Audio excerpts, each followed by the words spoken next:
This is Crappy to Happy, and I am your host, Cass Dunn. I'm a clinical and coaching psychologist and mindfulness meditation teacher, and of course, author of the Crappy to Happy books. In this show, I bring you conversations with interesting, inspiring, intelligent people who are experts in their field and who have something of value to share that will help you feel less crappy and more happy.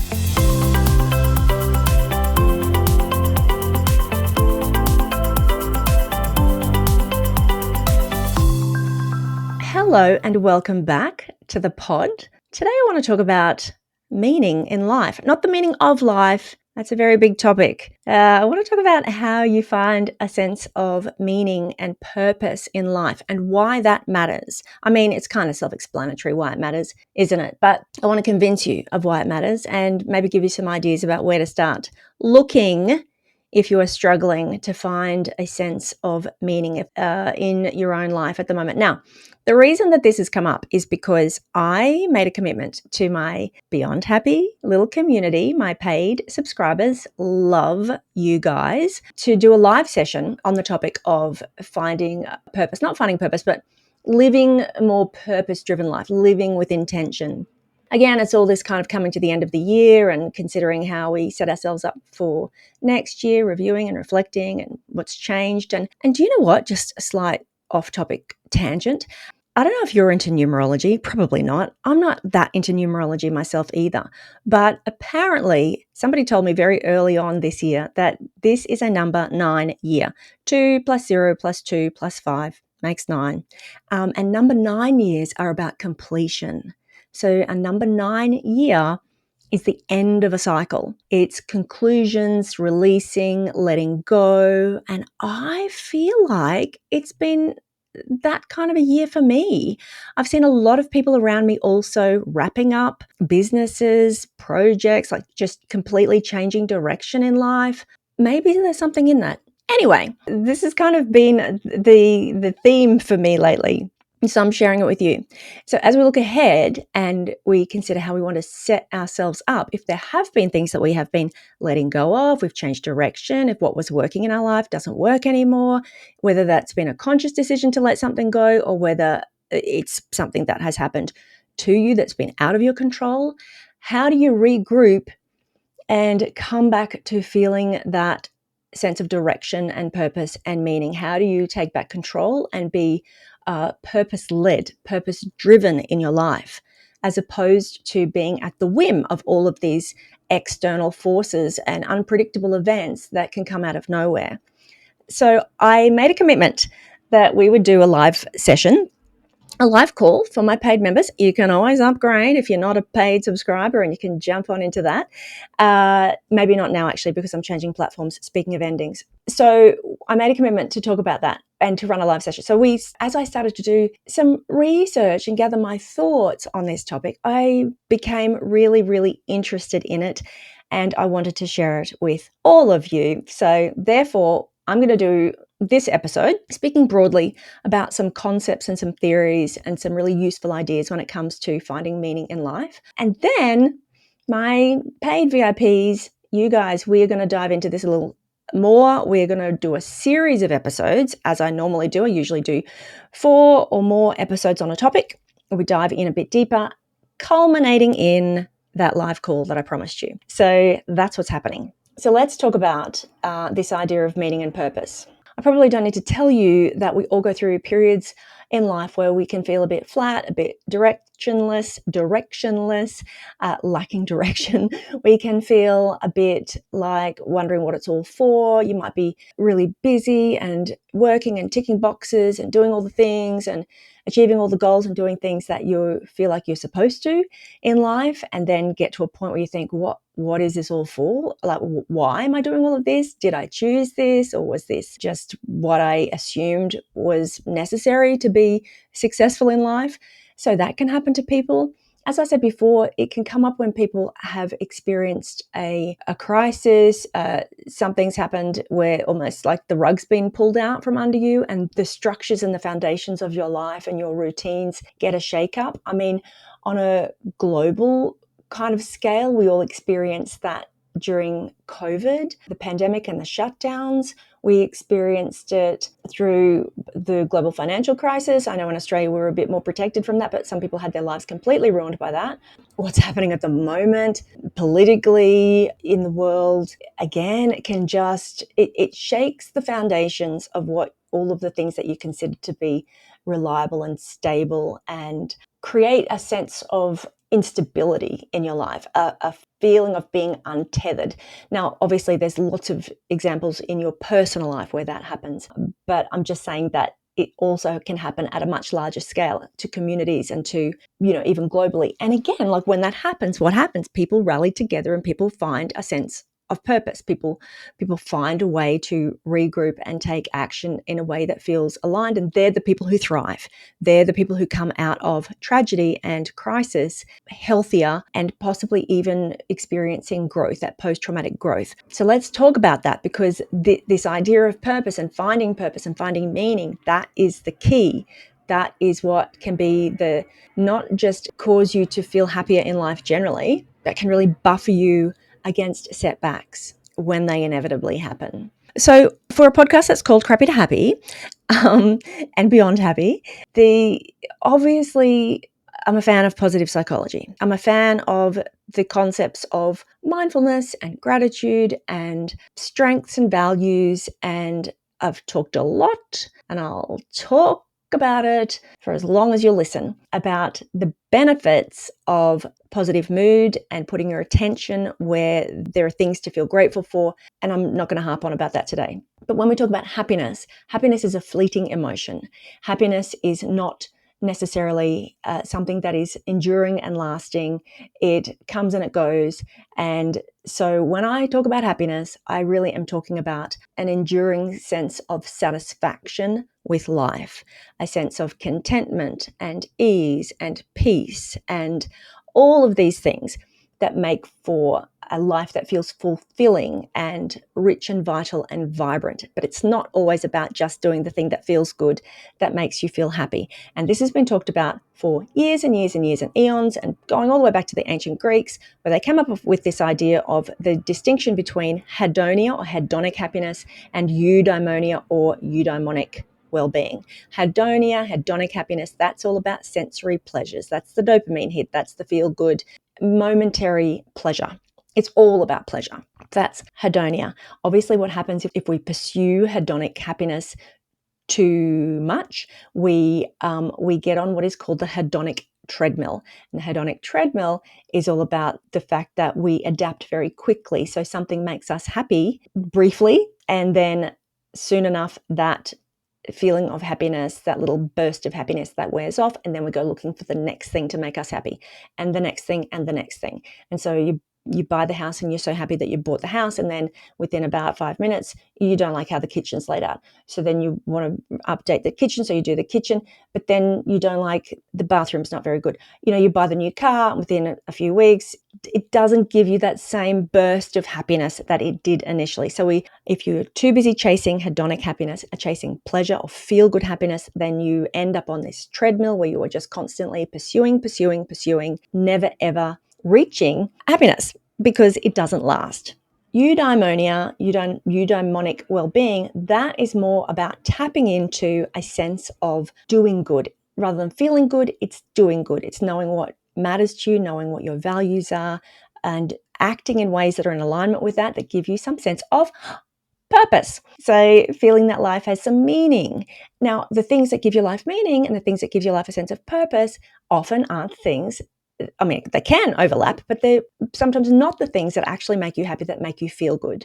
Parenting is a classic example for anybody who has children, and I know not everybody does. Even relationships, like sometimes our greatest misery can come from relationships, but they are also often our contribution to other people, our connection to other people, how we contribute to our communities and societies and our family and our friends. Like, they're the things that can give us a sense of meaning and purpose in life, the things that make us feel fulfilled. So the things that give you a sense of purpose are not always the things that immediately feel good. So it's about finding this balance, right? It's about finding this, because you don't want to just be all purpose, all doing the good things, and never doing anything just because it's nice and it feels good, and giving yourself that opportunity to just experience pleasure for the sake of it, to have those feel good experiences as well. So that is a little background lesson on the distinction between pleasure and purpose. Ultimately, there's plenty of research that would indicate that being connected to a sense of purpose, feeling that your life has meaning,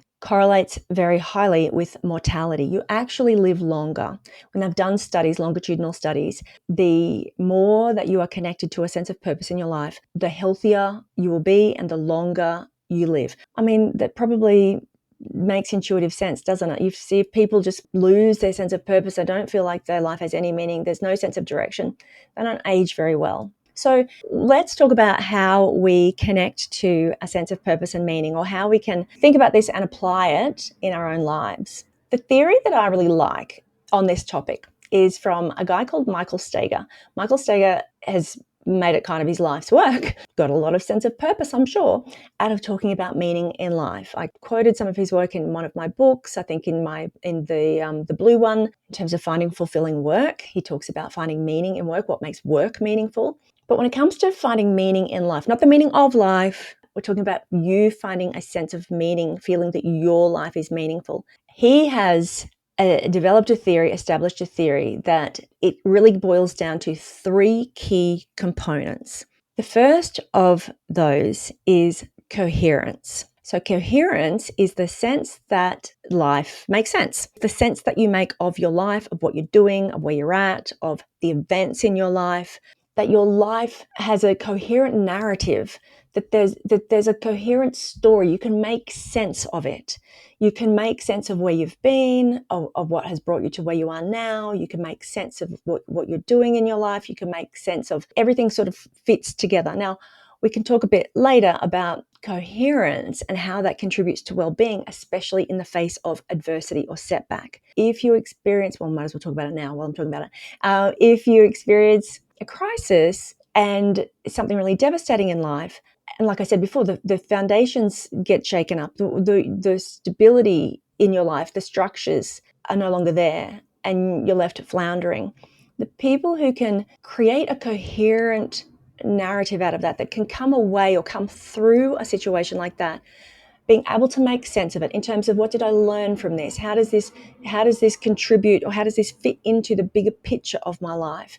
How can I take this and use it for something that is of value? How can I use this in a positive way? How can I just make it make sense? And so when things feel like they don't make sense, that's obviously it's not a comfortable place to be. That can be quite distressing. And there'll be times when we all feel like that. But overall, having some sense of coherence in your life, that there is a coherent narrative, that your life fits together, there's a story that makes sense to you, that is a fundamental aspect of meaning in life. The second kind of pillar in this theory is, interestingly, purpose. So purpose in this sense, it's talking about like having goals, a direction. This is kind of the motivational aspect, the motivational piece to this whole thing. So having a sense of purpose fuels you to do, to act, to behave to take action in your life. You're working towards something. You have a reason to get up in the morning. You have something that is fueling you and keeping you moving forward. That's a sense of purpose. Now, people can have a sense of purpose, but where you find that purpose, like where you channel your energy, that's interesting, right? Because, I mean, I'm pretty sure Donald Trump and Elon Musk and all those billionaires are really fueled by the purpose of just accumulating more control and more power and more billions of dollars. So they're driven, like there's a sense of purpose there. They're very goal directed. They're doing everything to that end. But at some point you have to come back to other research, which would say that the kind of goals you're pursuing are going to be fairly crucial to whether or not you experience satisfaction and well-being in life. And again, the research is abundantly clear that the pursuit of extrinsic goals like vanity metrics, dollars, status, achievement, material things, all those external metrics and materialistic things, they don't make you happy in the long term. Ultimately, the kind of goals that is proven to increase your satisfaction with life and your well-being are the intrinsically motivated goals, the ones that are driven by doing things that are in alignment with your core values, things to do with connection and contribution and personal growth, all of that. So putting all of that aside, coming back to this theory of meaning in life and how you find a sense of meaning in life, then having some sense of purpose, that you are working towards something that feels desirable for you, like you've got a reason to get up in the morning, that will give you a sense of meaning in life. And the third one, according to Michael Steger's theory, is significance. So we've got coherence, purpose, significance. Now, significance is your sense that your life matters, your sense that you matter, that you're of value, that you're appreciated by somebody, or just that you have a role to play in life and in the world. Significance doesn't have to come from relationship to another person. Often it does. Often it is knowing that I matter to somebody. But it doesn't have to come from that. Your significance can come from your sense that you contribute through your work. It can come from a sense that you are contributing if you've got causes that you support, if you look after the environment, just that you are a unique phenomenon in the history of the universe, because there is only one of you. If you can just tap into that sense that just the fact that you are here means that that's a miracle, and that there is significance to that. But it is the sense that you have value, that you matter, that your life matters. That's significance. So I guess you can see, if you consider those three things, if you reflect on the times when you have felt that like you lacked meaning in life, like you really did feel untethered, like you're wondering what it's all for, or then you might be able to identify that there was a lack of coherence. You couldn't make sense of what was happening. Maybe you felt like you didn't matter to anybody, or you didn't feel like you were making any positive contribution, or nobody really appreciated anything that you were doing, or that might have been what was causing that dissatisfaction. Or it might have been that you just weren't connected to any goal, like nothing really felt worthwhile, going to a job that you don't really love, doing work that you don't feel like makes any difference, you don't enjoy it, you're doing the things and going through the motions, you're not connected to some sense of how that is meaningful to you, to what you're doing. So just knowing those three pillars can help you to diagnose in your own life where you might be able to focus your attention to cultivate a stronger sense of meaning in your own life. So most of us will go through periods in life where we will experience this disconnection from a sense of purpose or a sense of meaning, like, that wondering, what am I even doing? What is it all for? Why am I killing myself doing this? Why am I running this business? Why am I doing this job? Why am I putting myself through all of this? We go through those periods in life. And so it's at those times that we've got to really regroup and come back to, how am I spending my time? Where am I putting my energy? What am I focusing on? Because maybe you're not focusing on the things that really matter. Maybe what you're doing is not aligned with your values. Maybe things have changed for you. You've evolved, you've grown, you've outgrown things, people, jobs, relationships. It's a 9-year, it's a letting go year. Maybe there's something that has to be reviewed. Maybe you're doing the same old thing because you've always done it, because you've always thought that that's what you should have done. But if you're not feeling it, then this is your opportunity to come back and do some analysis on how do you tap back into that sense of meaning? How do you make things feel meaningful to you again? That your life has meaning, that what you do has meaning, and how do you make meaning from the things that you do? Our brains are meaning-making machines, right? Our brains are looking to make sense of everything. And where there's a gap, where there's a question, where it feels like there's a void, our brain's going to go and try to fill that gap. If you worked your way up the ladder in your career and you've ticked all the boxes and you feel like you've reached the pinnacle, or maybe you're halfway up and you're wondering if this is really the ladder that you want to be on, this is where you start to question, does this make sense? Is this aligned with my values? A lot of my clients recently have been going through a transition in life, like a kind of a major stage in life is ending and they're transitioning into something different. It's like kids finishing school and leaving home, or it's reaching a certain point in their career and maybe scaling back or doing something different.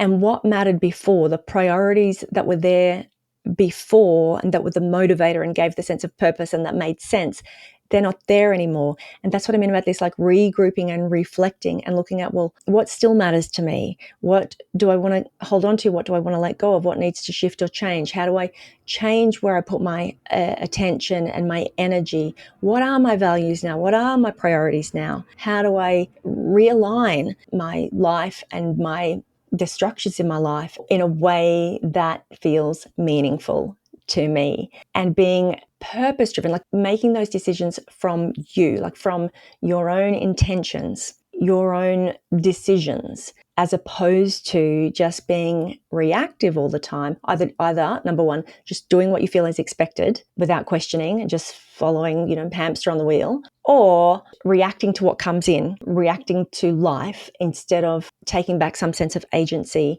and feeling like you're making conscious choices about what you do next or where you go.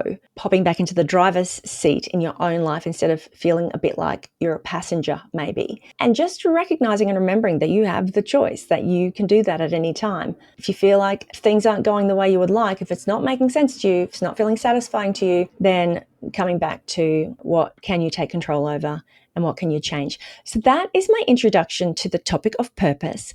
Purpose, having a sense of purpose, having a sense of meaning in life is really important. Being intentional in your choices, intentional about where you put your energy and your attention and the people you choose to be around, just how you live your life, what you focus on. All of that contributes to how satisfied you are with life, which contributes to how happy and healthy you are, and even how long you live. So I am going to leave you with that for now. Obviously, if you're in my paid community, we're going to be diving into this a little bit more over the next few weeks. There's lots more on this topic to dig into, so you can look forward to that and some practical exercises and reflections that you can do as well. Thank you so much for being here, and I can't wait to catch you next week for another fabulous episode of Crappy to Happy. Crappy to Happy is created and produced by me, Cass Dunn. If you enjoy the show, please hit the follow button wherever you listen to ensure you never miss an episode. Share with a friend to get me into the ears of more lovely listeners, and I would love for you to leave a 5-star rating and review. Thank you so much for being here, and I cannot wait to catch you next week for another fabulous episode of Crappy to Happy.